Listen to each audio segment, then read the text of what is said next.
Your gut says Miami is going to win, and you should take the over. Your gut also said your NFT selfies would only go up in value. They didn't. But your head is on SportsGrid and knows the QB is in concussion protocol. The backup has a 45 QBR against the zone coverage. The New York D has the most sacks in the league. So yeah, trust your head. It's smarter to be on SportsGrid. I mean, they're still the best. They're still the champs. Everyone wants to crown the Celtics the champions, but that's not the way it works. They got to beat them. And, they got to get through the East, which isn't going to be fun to begin with. Everyone thinks it's so automatic. If it's just Boris is kind of losing his power, if whatever his tactics have been, yeah, move on. Pharrell Coast to Coast, only on SportsGrid. We talked about the Ohtani story. This interpreter, Ipe, clearly was a problem gambler. I mean, he would be identified as that and beyond. Now, there are a lot of others that are out there. The timing didn't seem great. It seemed slightly tone deaf in terms of, maybe now isn't the time to say it. But the sentiment itself, you have to agree with. There's only so much a sports betting company can do, right? Newswire, only on SportsGrid. The Philadelphia 76ers, who are the second best team in this Eastern Conference by a mile when Joel Embiid is healthy. And that's just what they are. So now, if Giannis isn't available, the Bucks would be dogs in the series. He ain't sleeping on that air mattress anymore. He's got a regular king-size bed, a Posturepedic, whatever they call it, a Sealy's, whatever they do, those things. He ready to roll. Denominating tonight. Game time decisions, only on...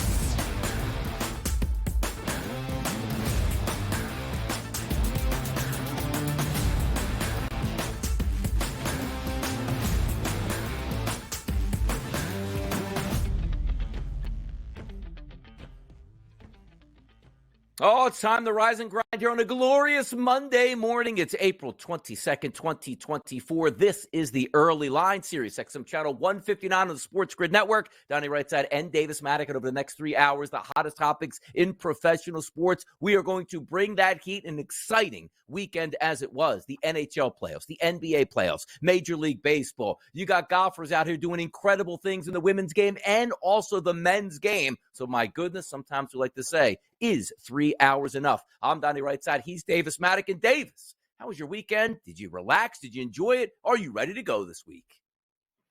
I was relaxed. I was in the beautiful city of Kansas City this weekend after traveling for some family stuff.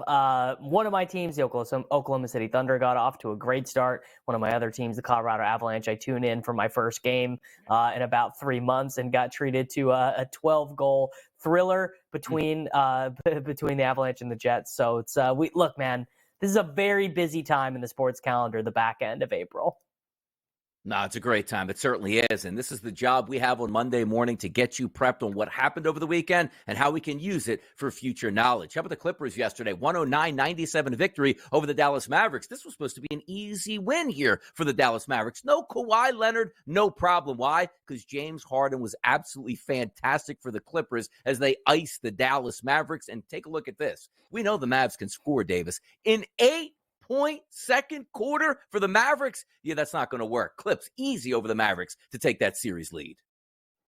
Yeah, I mean, look, really good job by Luka Doncic getting his 42 minutes in this game so that everyone who just looks at the box score can be like, Luka did his job, 33, 13, and 6. I mean, look, it's not Luka's problem. And then you go back and look and be like, well, how much of that game when the game was about separated by 25 points and Norman Powell was running the second team unit there for the Los Angeles Clippers? Not the start that Luka Doncic and the Dallas Mavericks would have wanted. We'll see what adjustments they have for game 2.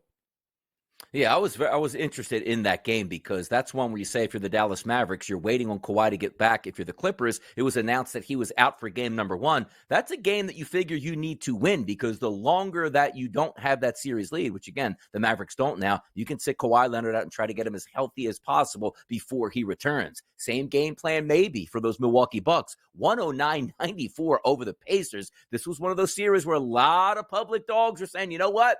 Pacers got this easy. Handle the Bucks in the regular season. No Giannis to start. This should be a victory for the Pacers. Not so fast. A blowout victory for the Bucks, who got 35 points out of Damian Lillard in the first half, none in the second, and it didn't matter, Davis.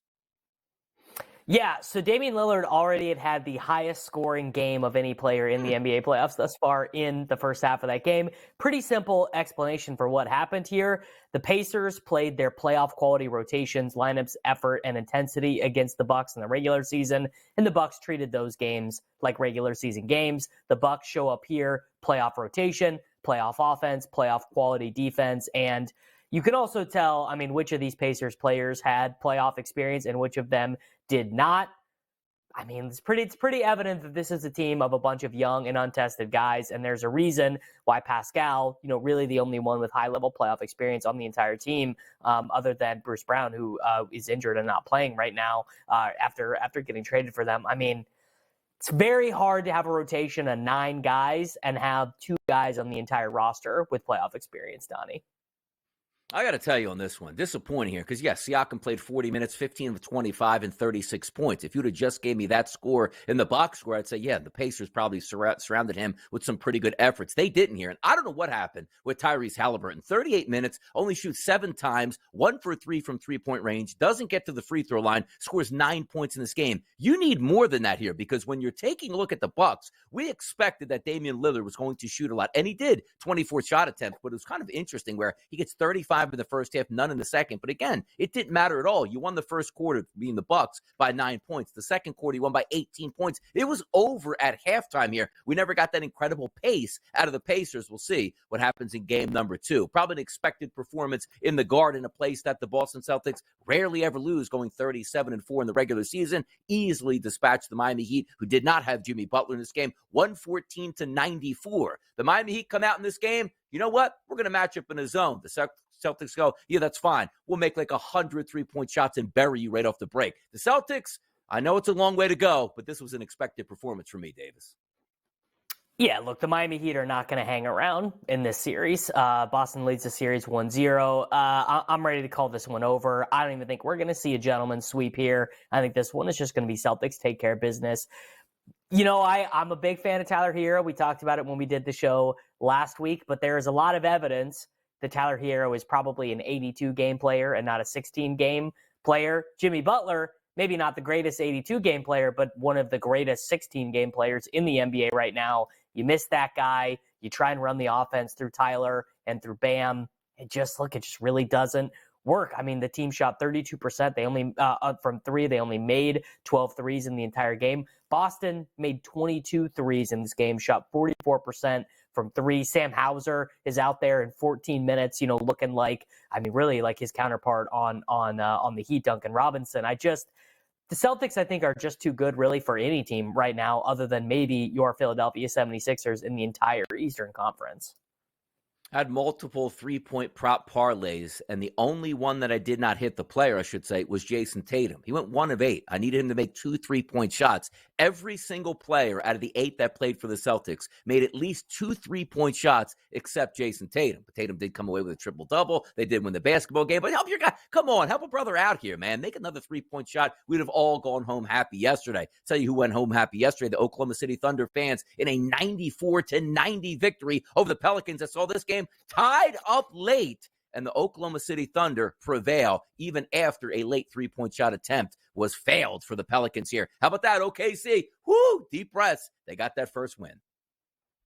Man, and the tension was high for these young guys and in that building there. Playoff basketball returning to Oklahoma City after a long layoff. Obviously, the guys on this roster with playoff experience, they did it in the bubble. So Oklahoma City has not had, a good playoff run in, I guess like 8 years since they've had a chance of going into the playoffs, thinking that they could win a series. Chet comes up with a huge block in crunch time. Giddey does not play particularly well, ends up spending a lot of time on the bench for Isaiah Joe and Kaysen Wallace to come in for him. But Jalen Williams was awesome in this game. And Shea, definitely not his best shooting game, but the thing you can say about him was he never stopped coming, ends up getting 24 shots off in this game. I think now that Oklahoma City got this, the escape by the hair of their chin win, I think this one, I'm going to put this in the same bucket as the Celtics. I think this one is over. They had their nervous moment. They overcame it. I think this is a 4 or 5 game series. Home ice advantage in the playoffs yesterday held up. The Panthers 3-2 victory over the Lightning. The Rangers 4-1 over the Capitals. The Jets 7-6 over the Avalanche. And the Canucks 4-2 over the Preds. How about that on the ice? Home ice advantage, Davis. Home ice advantage. I mean, I think we're going to get treated to some pretty good hockey in these rounds. A 13-goal thriller between the Avalanche and the Jets. I was locked in to that one. I mean, look, it was a little bit discouraging watching. It was so frenetic, which you don't see a ton when you're watching regular season hockey. But hoping Colorado is able to extend that. There you go. And how about this? Major League Baseball. The Dodgers bouncing back. Don't hear that terminology too much. A 10-0 victory over the New York Mets yesterday. A complete shutout there. Glasnow goes 8 innings pitched, 7 hits, 0 earned runs, and 10 Ks. A masterful performance. And also, how about this? More mastery here. Golf. Take a look at Nelly Korda. 5 straight victories, going for number 6 next week. And Scotty Scheffler, if you thought he was dead and buried over the weekend, if you woke up on Sunday, what? Scheffler has the lead, and we actually have golf going on live right now at the RBC, Davis. How about that, huh? Phew. I needed Colin Morikawa to pull this one out, but Scotty Scheffler, man, he is inevitable. There's nothing you can do about this guy when he's feeling it. It's pretty crazy, man. Yeah, like Scheffler was down 7 to 8 shots heading into the weekend and is easily going to win the RBC. And that's off a Masters performance. The guy doesn't let down here. He's going to win every golf tour. Is he Tiger right now? That's what the people are saying. Let's get back to the NBA and have some fun and recap what happened over this past weekend right here on the Early Line.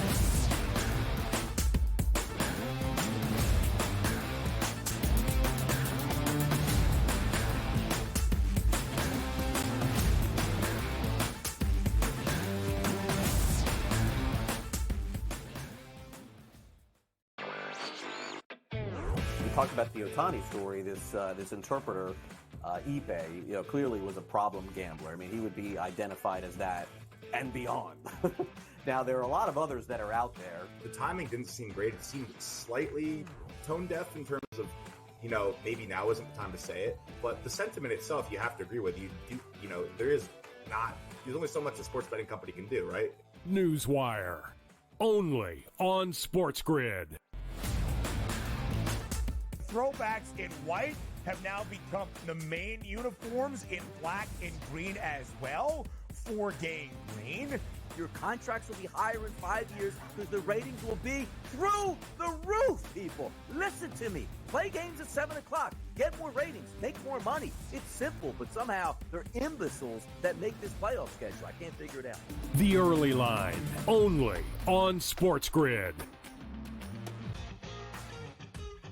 It's when he swung it easy at 3/4 golf swings, and he pretty much hit his number all the time. Dude, but when he hit something full, he hit it 20 yards over the greens at times. He was like, what are you doing? He's just smiley, happy, and a freakish athlete golf robot that's going to be right there winning majors for the next 10-plus years. It's amazing. Did you say he was smiling or smiley? Only on SportsGrid.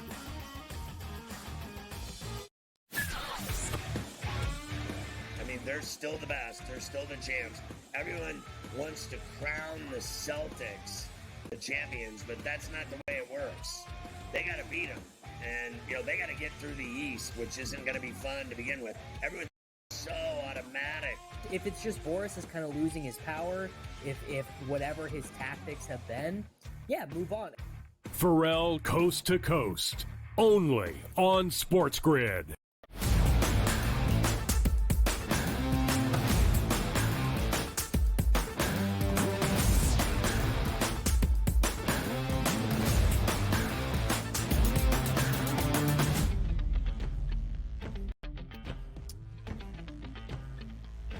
Hour number 1 in full effect right here for the Early Line on a Monday morning and a spectacular sports weekend it was. It's Donnie Rightside and Davis Maddock hitting all the hot topics, which certainly center stage. You know it. It was the NBA. Let's go back to a preview here of the Clippers and the Dallas Mavericks. Davis, let's set the table for this one for this series because I liked the Dallas Mavericks. based on what we were listening to last week coming out of the Clippers. You didn't see Kawhi Leonard down the stretch. He's taking injections into his knee just to calm some of the pain and the swelling. And then it was announced that he was not going to be available for game number 1. So the Dallas Mavericks now favorite as much as 3.5 points for this game with a total around 222. Final score 109-97. That should have been the Dallas Mavericks with 109, but it wasn't. It was the Clippers, because similar to what we saw to James Harden last year in a playoff series against the Boston Celtics without Joel Embiid, he can handle his business. 28 points in that game, which included 6 of 11 from three-point range. Zubac chipped in with 22. Paul George with 22 as well. 22, and Zubac with 20. An impressive performance by the Clippers, but it leaves me saying, like,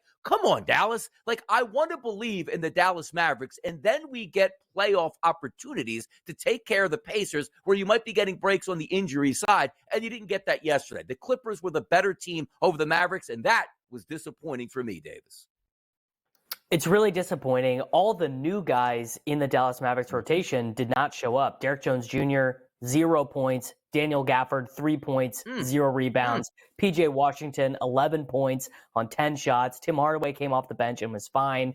You know, you toss in Derek Lively as a rookie in a playoff game. He really does nothing. Like, Zubac was phenomenal in this game. 20 points on 17 shots. Didn't even have to get to the line. 15 rebounds for Zubac. So you look at it and you go, yeah, the Mavericks really blew this one here, because Kawhi might be available for game 2. He might be available for game 3. The Clippers are probably going to be favored in those games. And a lot of people were very confident in the Mavericks in this series, because Luka has pressed the Clippers so hard in the past when they met up in the playoffs. Although what a Clippers fan would tell you would be, sure, everyone remembers Luka really giving the Clippers the business. But in the end, the Clippers have taken care of this Mavericks team every time they face them in the playoffs.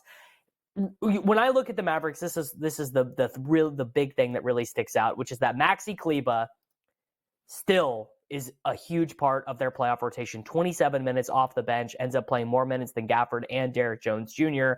Look, we've done the Maxi Kleber experiment so many times, and it's just, he's a good player. If he had to play 18 minutes in this series, I think you'd feel pretty good. I actually think one of the lineup adjustments they could make is starting PJ Washington and Derek Lively together, particularly in the games where Kawhi is not playing, so you don't have to have another perimeter defender like Derek Jones Jr. out there. And you just say, we're going to rebound our own misses, and Derek Lively is going to stay there in the paint, because you can't even let Zubac get 17 shots off. The idea that Zubac would be the one who is killing you, I mean, that is really embarrassing against a Clippers team that has Paul George and James Harden, right? Like, that Zubac would be the one who's kind of leading the winning effort. So I think that should be a move the Mavericks make. I don't know if they will make it, but I know they're not going to win this series with Kleber playing their most minutes off the bench. And, by the way, not making any three-pointers. Like, if you're going to play Kleber, play him at center and have him shooting threes, because having him and PJ Washington out there together, neither of them making their three-pointers, I mean, that's just going to be losing basketball. Hey, Ivica Zubac there, plus 15, which led the way here for the Clippers. But if we are focusing on the Dallas Mavericks, it has a feel to me, Davis, where I talked about last year the Phoenix Suns. You go in with some crazy good upper echelon talent, but the surrounding talent's not helping that out. We thought we might have had that handled for the Mavericks, going, okay, we can get those big nights from Irving. We can get the big nights from Doncic here, but we have surrounding parts that can help us out. The other three starters, if we take away 31 points for Irving and 33 points for Luka Doncic, 14 points combined, as you said. Jones Jr., 18 minutes, no points here. Gafford only played 14 minutes. He had 3 points here. PJ Washington, 37 minutes and only 11 points in that game. It'll be interesting to see who steps up off of the bench and or those B players here for the Dallas Mavericks. But if we focus on the Clippers, look, Tyronn Lue's a great coach here. You take a look at, again, that equal scoring in the lineup, 22, 20, 28, 13, and 6. And then you had Westbrook off the bench, 23 minutes at a +9 and scored 13 points. The Clippers moving forward now, we see them settle in. They can win basketball games, and it certainly feels to me like the Mavericks must take game number 2. And we don't know how long Kawhi Leonard is actually going to be out in this playoff series and when he's going to come back. So if we look at the updated standings here for this series, round number 1 odds, money line, the Clippers now the favorites here in this series at a -142 price. The Dallas Mavericks are now a dog at a +116. The spread now flips over to the Clippers here at a -1.5, +146 price. And if you take Dallas getting a game and a half, that's a -180 for the series to be closed out in 4 games, 10-1. 5 games plus 220, 6 games plus 170, and 7 games at a plus 195. Let me ask this question now, looking at the Mavericks. Are we panicked over them here, or is it just like, you know what, game number 1 wasn't good, they should be much better in game number 2 for you, Davis? No, I think you got to press the panic button because what's your answer? I mean, it's not going to get easier when Kawhi Leonard returns to the lineup. Are you going to do Derek Jones Jr. and Maxi Kleber and just kind of try and pace and space your way? Like how much better can I guess Luka could play better in the first half. You know, if you're going to have an 8-point quarter, you're just not going to win very many playoff games. But also, I mean, Paul George and Terrence Mann are like really good on-ball defenders that are out there to defend Luka Doncic and Kyrie Irving. And I suppose if Luka has a more efficient offensive game, that some of these concerns are going to be, they're just going to be waved away because Luka Doncic really is that good.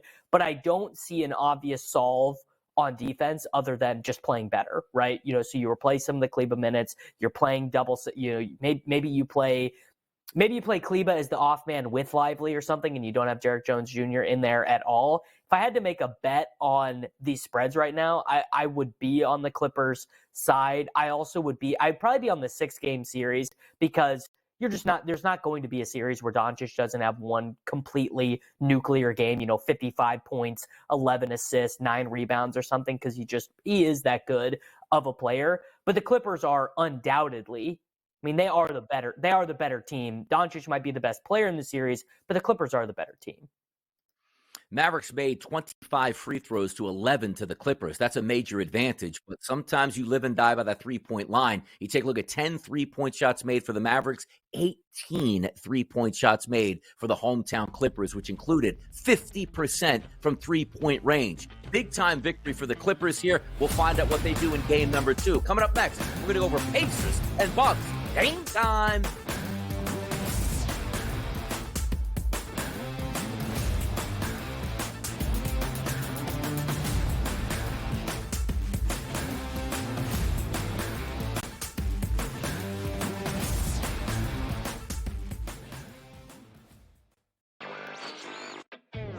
Talked about the Otani story. This interpreter, Ipe, clearly was a problem gambler. He would be identified as that and beyond. Now, there are a lot of others that are out there. The timing didn't seem great. It seemed slightly tone deaf in terms of, maybe now isn't the time to say it, but the sentiment itself, you have to agree with. There's only so much a sports betting company can do, right? Newswire, only on SportsGrid. Throwbacks in white have now become the main uniforms in black and green as well for Game Green. Your contracts will be higher in 5 years because the ratings will be through the roof, people. Listen to me. Play games at 7 o'clock. Get more ratings. Make more money. It's simple, but somehow they're imbeciles that make this playoff schedule. I can't figure it out. The Early Line, only on SportsGrid. It's when he swung it easy at three-quarter golf swings, and he pretty much hit his number all the time. Dude, but when he hit something full, he hit it 20 yards over the greens at times. He's like, what are you doing? He's just smiley, happy, and a freakish athlete golf robot that's going to be right there winning majors for the next 10-plus years. It's amazing. Did you say he was smiling or smiley? Only on SportsGrid.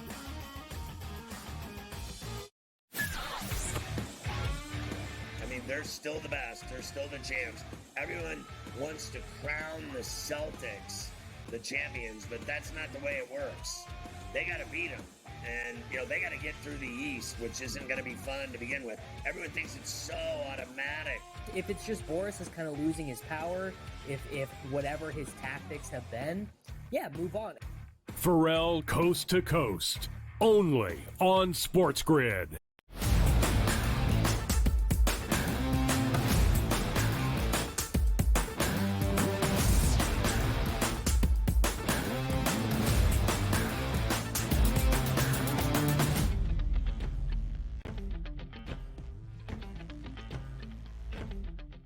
Milwaukee Bucks and the Indiana Pacers. Time to hit the hardwood here because, again, just like we talked about the series with the Clippers, we have some injury concerns to watch out for the home team and higher-seeded team. unlike the Milwaukee Bucks here, Giannis Antetokounmpo is out. The Pacers are healthy. The Pacers, Davis, were actually favorites coming into this game at the FanDuel Sportsbook at -1.5 price. We thought we would get some good tempo out of the Indiana Pacers because that's what we saw in the regular season. But the questions always arose. The regular season is a different animal than what we find out in the postseason. And as you saw right away, 21 points out of the Pacers in the first quarter, 21 points out of the Pacers in the second quarter as the Milwaukee Bucks were running away with this game. Why? Because Dame Lillard was absolutely sensational, dropping 6 3-point shots in the first half and route to 35 points. That's all he needed. An easy victory for the Bucks over the Pacers, game number 1, Davis.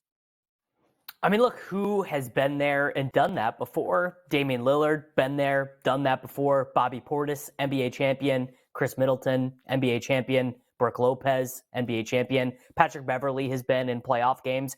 Feels like my entire adult life. Like when I think back about watching basketball, like when I was in college, I mean, Patrick Beverley has just always been there. Jay Crowder, been there. Pat Connaughton, you don't think about it, Pat Connaughton has been there, right? The entire rotation for the Milwaukee Bucks, even without Giannis, they've all been there and done that. You look at the Pacers roster, who's been there and done that? Not Halliburton, not Nembhard, not Turner, not Neesmith. Pascal Siakam is the only one with high-level playoff experience, and anyone, really in any sport, but particularly in basketball, will tell you it's just a much different experience playing in these high-level games. The Pacers came out, and the moment was just too big for them. They lose the first quarter. They lose the second quarter. It was pretty much over then. They end up winning the third quarter, but whatever. I mean, the game was kind of already done and dusted. By that point, Damian Lillard was so good in the first half. And, you know, I'd kind of eschewed this, you know, coming in. I was like, well, the Celtics are just going to win the Eastern Conference unless Embiid is like 100% fully healthy. Maxi's playing at the top of his game. There's just no one that's going to touch the Celtics. And smart NBA people were like, well, you know, the Bucks are a pretty good team. And sure, maybe they don't get it together in the regular season.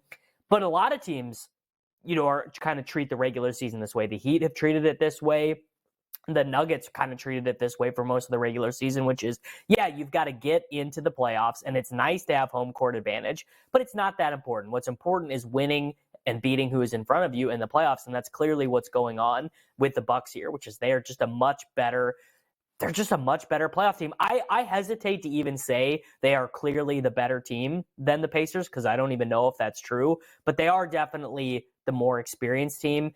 And I suppose there could be a big overreaction here if Giannis truly is not going to be able to play for like another 10 days from the point that you and I are talking right now. Like if you told me that, the Pacers price is probably the bet here. Like you just say they regroup. They're like, all right, we got our big bad meltdown out of the way. Now let's get serious. The Pacers could definitely win the series. Every other game, Dame, let's see if that happens because he was masterful here in that first half. 35 points, 6 triples that he knocked down, also chipping in with 6 rebounds. This is what you got Dame time for, right? This is the guy that's supposed to step up in the big moments here, and that was a big-time win because, again, we said this wasn't the Bucks coming in as a 7.5-point favorite and should be able to easily pound the Pacers. The Pacers had their number in the regular season, but it just didn't work out yesterday. Now, the one guy that I was really disappointed in there is obviously Tyrese Halliburton, 38 minutes here. You got to be more forceful than that. 9 points, that's not good enough. Maybe that sets a fire under the Pacers. If we reset this round here, you take a look at the money line now, heavy favorite on Milwaukee at a -230 price. If you still want that dog price here on Indy, that's +184. The series spread now, Milwaukee -1.5 games at a +108. You see the Pacers +1.5 at a -132. Sweep 7-1, 7 games 2-1. So some discrepancy there between 4, 5, 6, and 7 as usual. But is it just so simple, Davis? You take a look and say to yourself, well, the regular season is different than the postseason. What do we expect from game 2 from the Pacers here? Honestly, I do think it is probably that easy. I just think the Pacers, you see this a lot of times with NBA teams that have an unexpectedly good regular season. They do not have another gear to go. They played their best basketball in the regular season. They can't ascertain a higher level than that. I still might bet on the Pacers here if the Giannis health news is bad because can Dame be that efficient in the first half? Probably not. And then where do you go? That's the thing. So if Dame is having a bad game in this Bucks lineup, who scores? I mean, who would score for this team if Dame is not going for 35 every night? Exactly, specifically 35 in the first half to put the game away. We'll see game number 2, but the Pacers can't afford to get another loss with Giannis possibly not on the court. Let's take a look at another injured team, the Miami Heat. They got pounded by the Celtics. 3-point barrage. We'll talk about it next.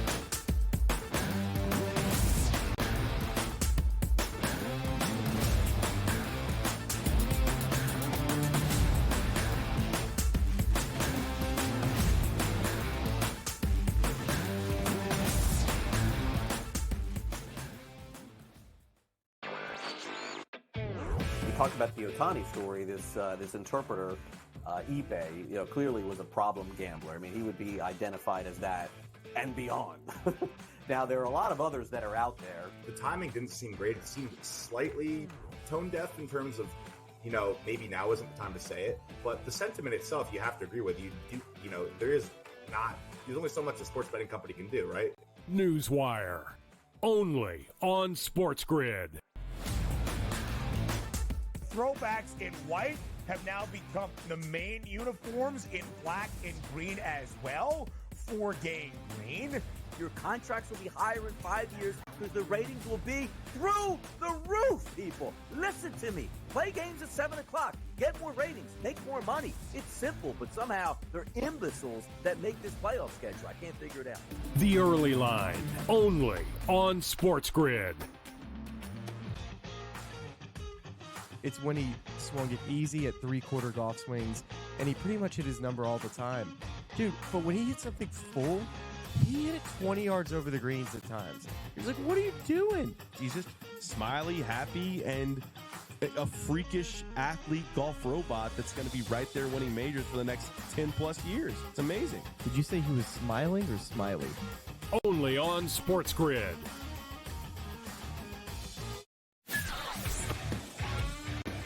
They're still the best. They're still the champs. Everyone wants to crown the Celtics the champions, but that's not the way it works. They got to beat them. And, they got to get through the East, which isn't going to be fun to begin with. Everyone thinks it's so automatic.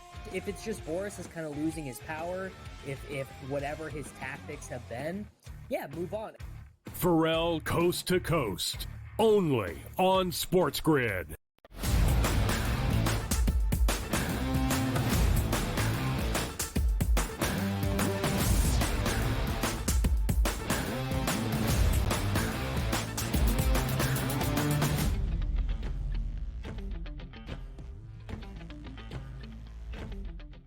Monday recap in the NBA continues right here on the Early Line, Sirius XM channel 159 on the Sports Grid Network. It's a Monday morning. It's Davis and Donnie. And in Boston yesterday, a 2-touchdown favorite for the Boston Celtics over the Miami Heat. They easily covered that in a 114-94 final over the Miami Heat, which saw the Boston Celtics win the first quarter by 5 points, the second quarter by 10 points, the third quarter by 17 points before cruising to that double-digit plus victory. Now, the one thing that you can say is, when you're on your home court, Davis, you typically shoot better at home than you do on the road. But I don't know if anybody saw the Boston Celtics going 22 of 49 from three-point range, 45% as a team. And my goodness, if your defensive strategy for the Miami Heat was, you know what, let's just leave Sam Hauser wide open in the first half so he can just crush 3 after 3 after 3 and put us away, that's what we found out. The Boston Celtics, as we know, are a really good basketball team, but I think they set the tone for this year and said, Miami Heat, not this year, pal. Not this year. I mean, what do you want the Miami Heat to do? They are without their best player. They have had to play, they've had to play more basketball games than the Celtics. The Celtics are the best team in the NBA by like any metric. They have almost doubled up the second team in regular season net rating, which is the Oklahoma City Thunder. Their bench players can all shoot threes, even if they're not great defensive players. But as the Miami Heat, how do you even want to punish the Celtics for playing Sam Hauser and Peyton Pritchard? I guess you just have Hierro put Hauser or Pritchard in the action as much as you can, get them up to the point of attack. But then you have, these great interior defenders, you still have Kristaps and Horford there at the rim. Like it's not an easy solution. I know Spoelstra he's this great coach, and everyone has so much respect for the Miami Heat organization, but they're totally outgunned here. It would have been a long shot even if Butler was able to play, but he wasn't. So when Butler's not playing, that means you're giving minutes to Haywood Highsmith. That means, Jaime Jaquez has to play 35 minutes. It's just not really that fair. And this is what we should expect. Anyone who is, I guess there's just sort of the meme that like, oh, the Heat, once they get to the playoffs, they really turn it on. They lock in. No one can score against them. But that's not going to pertain to the Boston Celtics. Like, the only way you're able to get the Celtics in a bind is their late game offense. Like, if anyone had a criticism of the Boston Celtics, it's really just of their late game offense. And there wasn't a late game offense to be played here. When you're up 30 points heading into the fourth quarter, it doesn't matter. There's no pressure. So the Celtics are just gonna, I think, steamroll here. And I think we probably see a 4-0 sweep here. It looks like it's going to be. And again, as we know, like the Celtics have always had a pretty good bench, but in the playoffs, even shortened that bench. So 8 total players played for the Celtics. But if you're going to get performances like Hauser, 4 of 6 from 3-point range off the bench, Horford, 2 of 5, Pritchard, 2 of 5 from 3-point range, it's going to be hard because that Avalanche is coming from that so talented offensive starting lineup here for the Boston Celtics. Easy victory for the Celtics all the way through. And if we reset the series, well, I don't know how much, is this a parlay piece for us, Davis, that we can use? Moneyline Celtics minus 50,000. You have the 40-1 price here if you're taking a look at the Miami Heat on the series. Boston minus 3.5 games at a minus 154 price, which means the sweep needs to come. If you look here just for that gentleman sweep and would take the ticket down at 3.5, you get a plus 126 price if you're backing the Miami Heat. Series sweep here, now the favorite at a minus 170. If we see 7 games, congratulations, you're getting a 19-1 price. So if I ask you, we expect this from the Celtics, they're tremendous on their home court. What can the Miami Heat do without Jimmy Butler in game number 2 that can look anything different than what we saw, Davis, in game number 1? I mean, Bam was very good in this game. 24 points on 18 shots, got to the line. I suppose one of the biggest issues is they only shot 6 free throws as a team, which means they got to the line 3 times in this game. I mean, look, you're just not going to win playoff games with that kind of discrepancy, especially when you only make 12 3-pointers. I suppose if they really wanted to get weird, if Spoelstra really wanted to say, you know what, I am going to use everything that I've got, I'm throwing the whole kitchen sink at it, I think they could start Kevin Love instead of Nikola Jovic and just go all in on trying to shoot. We're coming in and we're going to shoot even more 3-pointers than the Boston Celtics. We're going to have Hierro in the pick and roll with Bam. We're going to have Kevin Love spacing. Oh, and they could start Duncan Robinson over Jaquez as well. So that would be, that's a very bad defensive lineup. I don't know how you get stops with that lineup against Tatum and Brown, but they didn't get stops anyways. So if you can't get stops even with your best defensive lineup, maybe you just say, screw it, and let's try and shoot our way out of this. And if we think back to their successful playoff run last year, they just got those crazy shooting performances from Max Strus and Gabe Vincent. Like, there was a stretch of the NBA playoffs where Gabe Vincent was shooting over 60% from 3 for like an entire series for the Miami Heat last year. Nikola Jovic is not going to do that. Caleb Martin is not going to do that. Jaquez is not going to do that. Duncan Robinson and Kevin Love could do that. Now, are they going to give you anything on defense? Like, is Kevin Love, what would you even do with Kevin Love on defense against this Boston Celtics team? I guess what you could do is you could try and match his minutes with Al Horford's minutes, because Horford is not going to move. So Kevin Love can at least be on Horford and try and get in his way, get his hands up so that they're not able to do that offense to the top of the key with Horford. That's all. That's really all I got. I'm not Eric Spoelstra. I'm not a genius like he is. That would be my one suggestion: is you start Duncan Robinson, you start Kevin Love, and you just say, we are going to shoot 47 3-pointers in this game and just try and make half of them. Yeah, not being able to hide anybody on defense. That's why you see some of that matchup zone that comes out here. And look, if you're going to be knocking down 3-point shots against the zone, you're going to bury your opponent. That's what the Celtics did. How about a game that we saw basically a double-digit favorite and a total of around 220 go way under, and the home team doesn't cover, but they still win. Home court advantage matters. Oklahoma City, 94-92 over the Pelicans in this game, which saw identical scores in the first and second quarter. 17 apiece in the first quarter, 26 apiece in the second quarter. A 6-point win in the third quarter by OKC was enough to carry this game, but it was tied down the stretch. But OKC pulls off this game. Yet a pretty good balanced scoring attack here from the New Orleans Pelicans. And also, we want SGA to step up. He did yesterday, 28-point effort, 6 rebounds, and 4 assists. OKC gets the 1-0 series lead over the Pels.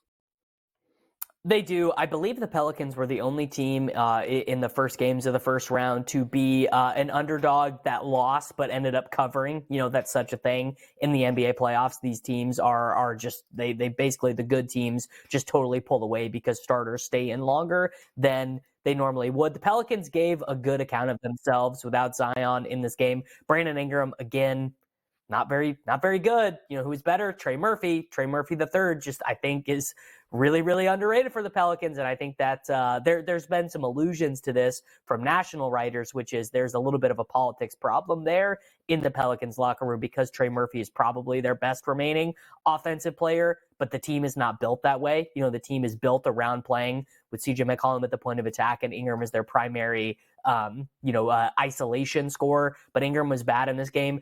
Valanciunas, this is what people said about the Thunder coming in was they don't play with a center. So if you play a big center against them, he can just completely dominate you on the boards. How about 20 rebounds in 29 minutes for Jonas Valanciunas?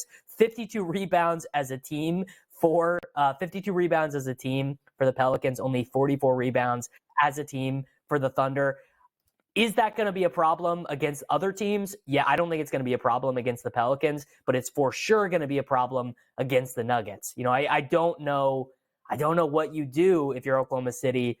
Maybe they have a chance to figure it out here playing against Valanciunas and against Larry Nance, but this one, I think, again, much like Celtics Heat, I just think is going to be over pretty quick. I think this is a 4 or 5 game series in favor of the Thunder. Yeah, and Valanciunas, 9 offensive rebounds by himself in that game. If we take a look quickly at that money line price, OKC now a minus 1,300 price to take this series. And if you're looking for this game to be a sweep, that's a plus 220 price. The favorite now, 5 games, so a gentleman's sweep in favor of OKC. But I think that's a big victory for OKC, getting their playoff feet wet here with a victory in a close game, face some adversity, and they handled it nicely. We'll see what they can do in game number 2. How about the Lakers? Same old going up against those Nuggets. We're going to go over that game next. Game number 1, woohoo, let's do what do I have.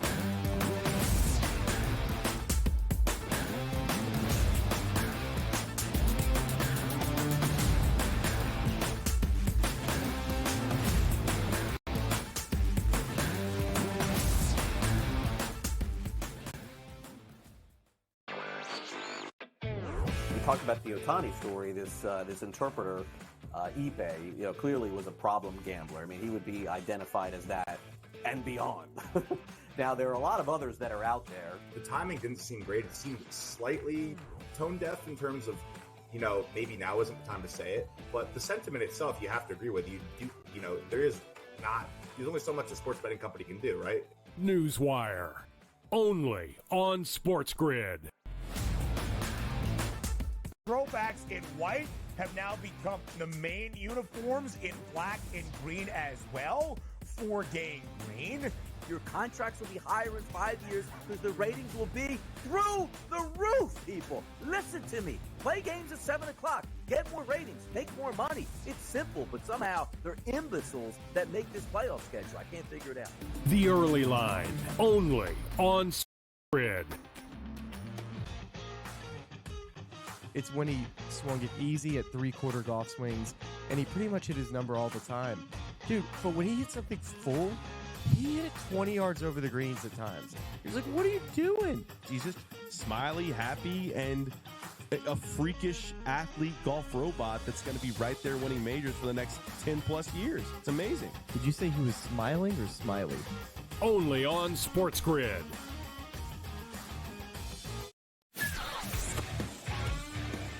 They're still the best. They're still the champs. Everyone wants to crown the Celtics the champions, but that's not the way it works. They got to beat them. And, they got to get through the East, which isn't going to be fun to begin with. Everyone thinks it's so automatic. If it's just Boris is kind of losing his power, if whatever his tactics have been, yeah, move on. Pharrell Coast to Coast, only on SportsGrid.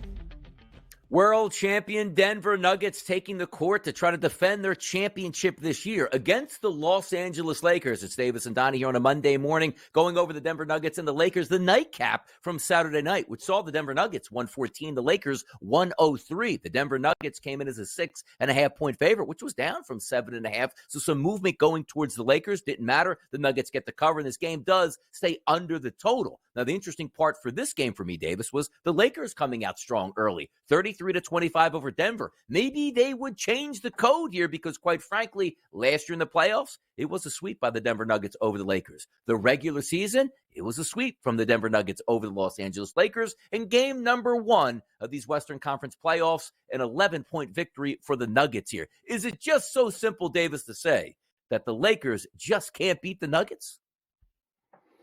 I mean, a lot of teams just can't beat the Nuggets, right? There's not really a ton of shame in that. And if the Los Angeles Lakers wanted to avoid this, they could have played more serious basketball in the regular season. A lot of steps they could have taken to avoid having to play the Denver Nuggets until the conference finals. They did not take any of those steps. Really, they just were not good enough in the regular season.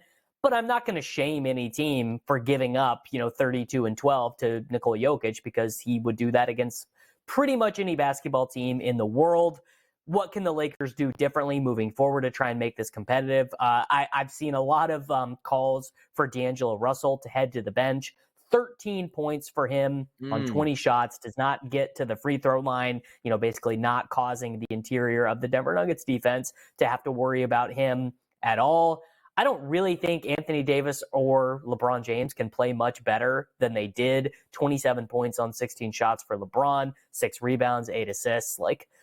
26, 8, and 6 is pretty much LeBron's stat line for his career. That's what he's going to give you every single night. I mean, the guy's literally, it's actually insane. I mean, he's the oldest player in the NBA.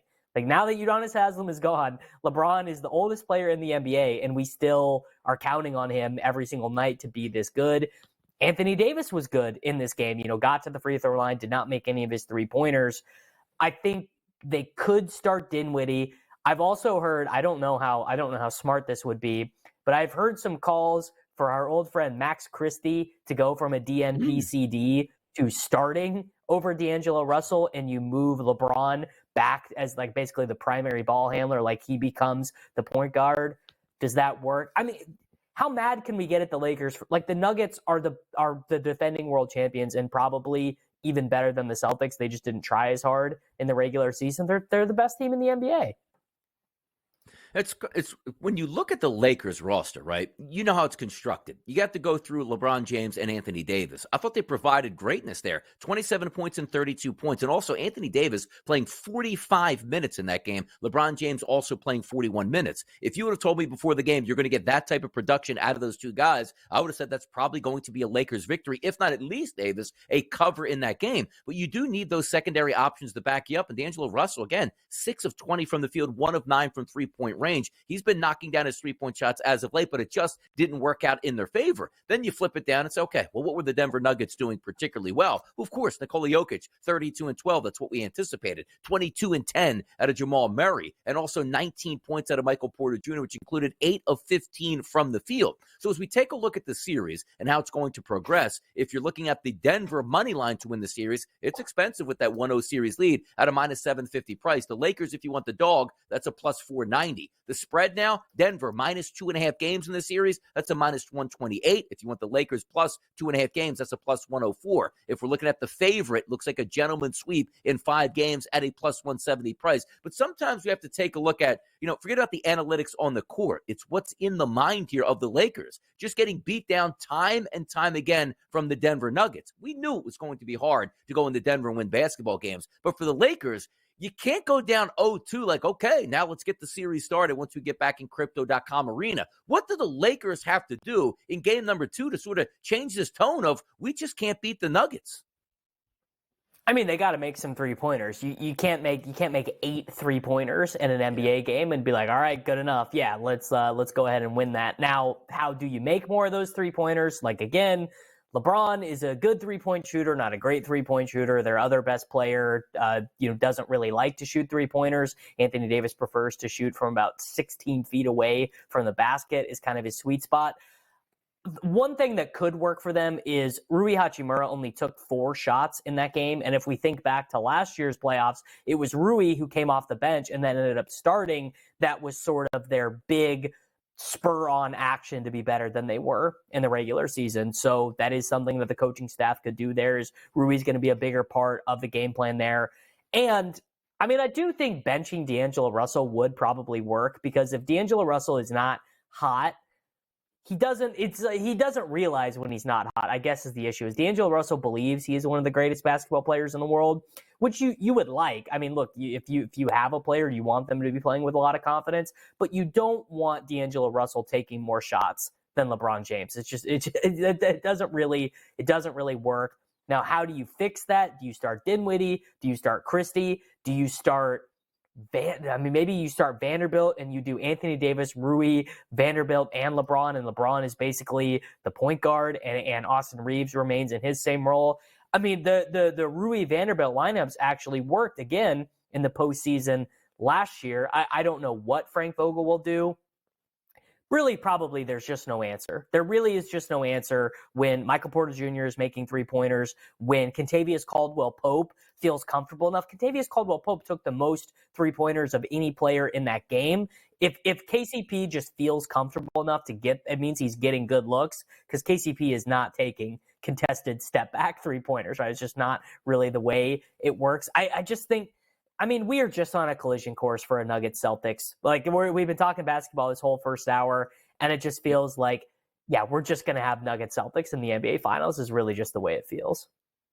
It does feel like that, too. And also, you take a look at the major minutes played in elevation in game number 1. Davis, 45 minutes. Hachimura, 31 minutes in that starting lineup. 41 minutes combined out of LeBron James and Russell. And then you got 37 minutes out of Austin Reeves. You're just going to have other guys step up around it, because, again, if you're getting 32 points out of Anthony Davis and 27 points out of LeBron James, and forget about winning the basketball game, you're not even covering the spread against the Denver Nuggets. That's something to look into. But, again, as we said, sweeping last year in the playoffs, sweeping in the regular season, and a 1-0 series lead already. Tough team for those Lakers. Let's flip it over to Madison Square Garden. The Knicks and the Sixers did battle on Saturday. We'll recap that next.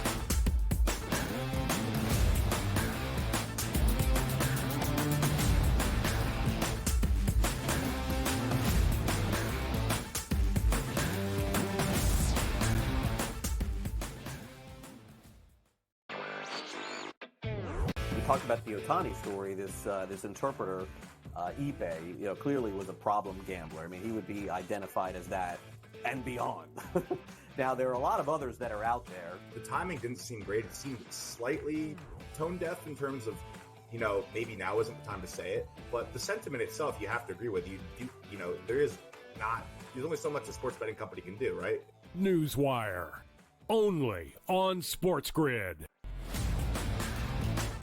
Throwbacks in white have now become the main uniforms in black and green as well for Game Green.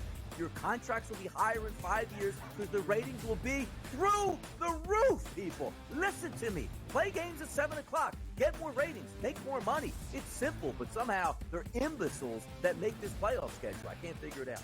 The Early Line, only on SportsGrid. It's when he swung it easy at 3-quarter golf swings, and he pretty much hit his number all the time. Dude, but when he hit something full, he hit it 20 yards over the greens at times. He was like, what are you doing? He's just smiley, happy, and a freakish athlete golf robot that's going to be right there winning majors for the next 10-plus years. It's amazing. Did you say he was smiling or smiley? Only on SportsGrid.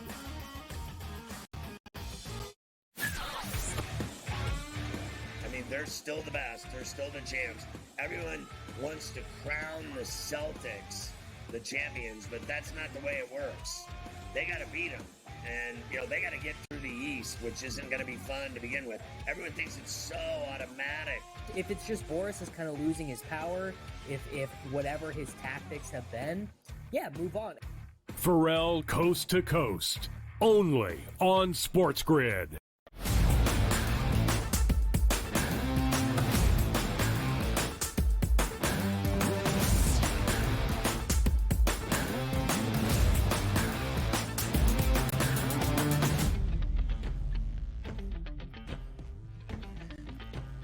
Madison Square Garden was the place to be on Saturday night, a 111-104 victory over the Philadelphia 76ers in game number 1 of the Eastern Conference playoff series between these two. We actually saw a line that increased from 2.5 to 3.5 to 4.5 by game time for the favorites, the New York Knicks, and they do cover that point spread. But if we're looking from a Philadelphia 76ers side of it, Joel Embiid played 37 minutes, which included surviving a scare after a crazy dunk, comes down and injured his knee, left for some time, and did come back, which again, this is something to monitor throughout this series. If Joel Embiid can be 100% healthy for this playoff run, the questions are already coming up. 33 points out of Tyrese Maxey. It wasn't good enough. Why? Because you had that balanced scoring attack from the New York Knicks. 22 points out of Brunson, 22 points out of Hart. How about off the bench, Miles McBride? 28 minutes, 7 of 12 from the field, which included 5 of 7 from three-point range and 21 points. The New York Knicks, the team concept, holds out here in game number 1, Davis.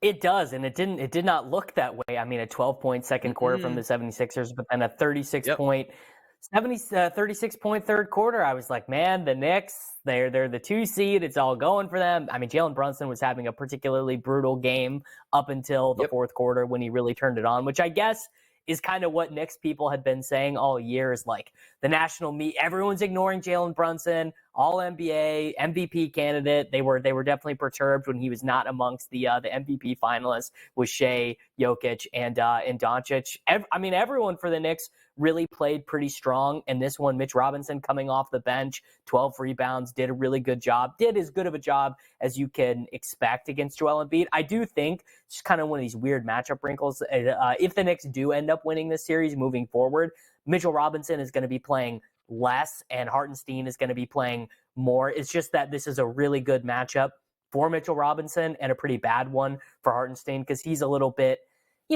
more ground bound than Robinson. Robinson is going to have the quicker feet to stay with Embiid.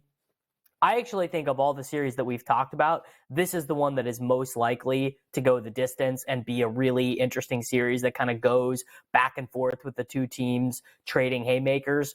Worth noting, Maxey was, he was relentless in this game. Definitely was not his best game, though. Definitely not his best effort in terms of being efficient. 33 points on 26 shots. You also would like to see him get to the free throw line way more than he did. Only got to the free throw line once. I think also, getting Mitchell Robinson in foul trouble with Maxey, that would be huge. Like if he has to sit and they have to go with the Hartenstein Bogdanovich pairing for any period of time. Although we do know what Tibbs is going to do, which is that when it's time to dig deep, DiVincenzo not subbing out, Hart not subbing out. These dudes are playing. Josh Hart might end up playing 48 minutes multiple times in this series. I really wouldn't. And DiVincenzo might too. I know Miles McBride got hot and made 5 3-pointers, and that's why DiVincenzo played fewer minutes in this game. But when push comes to shove, Tibbs is going to be all in with his starters. Take a look at three players off the bench for the Sixers and compare that for 3 players off the bench for the Knicks. You had Batum, minus 20, Reed, minus 21, Buddy Hield, minus 16. Flip that over to the Knicks, who only had 3 players off the bench. Bogdanovich, plus 27, Robinson, plus 20, McBride, plus 37 in 28 minutes. That's absolutely incredible. So if we're taking a look at the series prices now, the Knicks are the favorites, who basically that minus 110 price coming into the series. They're now minus 290 to win this. The Philadelphia 76ers at a plus 225. The Knicks, a minus 1.5 series spread now at a minus 130 price. The Sixers plus 1.5 games at plus 106. It looks like the favorite here is to go 5 and/or 6 games, but also take a look at the boat here between 5, 6, and 7, plus 210, and plus 220. So as David said, we're expected to go a long way in this series. Now, game number 2 is quickly approaching here. The Philadelphia 76ers have to check to see how healthy Joel Embiid is. So what is the vibes for game number 2? Because this was a close game all the way through with multiple scoring changes and big runs on both sides. What needs to change for the Philadelphia 76ers to pick up that victory in New York and take it back to Philadelphia 1-1? Fully healthy Embiid, 37 points, 14 rebounds, 3 blocks, 2 steals. I'm telling you right now, Donnie, we're betting the series price on the 76ers. No disrespect to JY's New York Knicks, but the rule of the NBA playoffs is that the team with the best player wins a huge chunk of the time. not only is Joel Embiid the best player in this series, healthy Joel Embiid really might be the second best player in the entire league. I'm taking the 76ers series price with a discount here. There we go. Philadelphia 76ers as we try to take a look here to see if Joel Embiid is going to be healthy. That's going to be the linchpin in this series. If he is, they'll stand a chance. If not, they have no chance. Hour number 2 coming up next. More NBA action talk next. Don't go anywhere.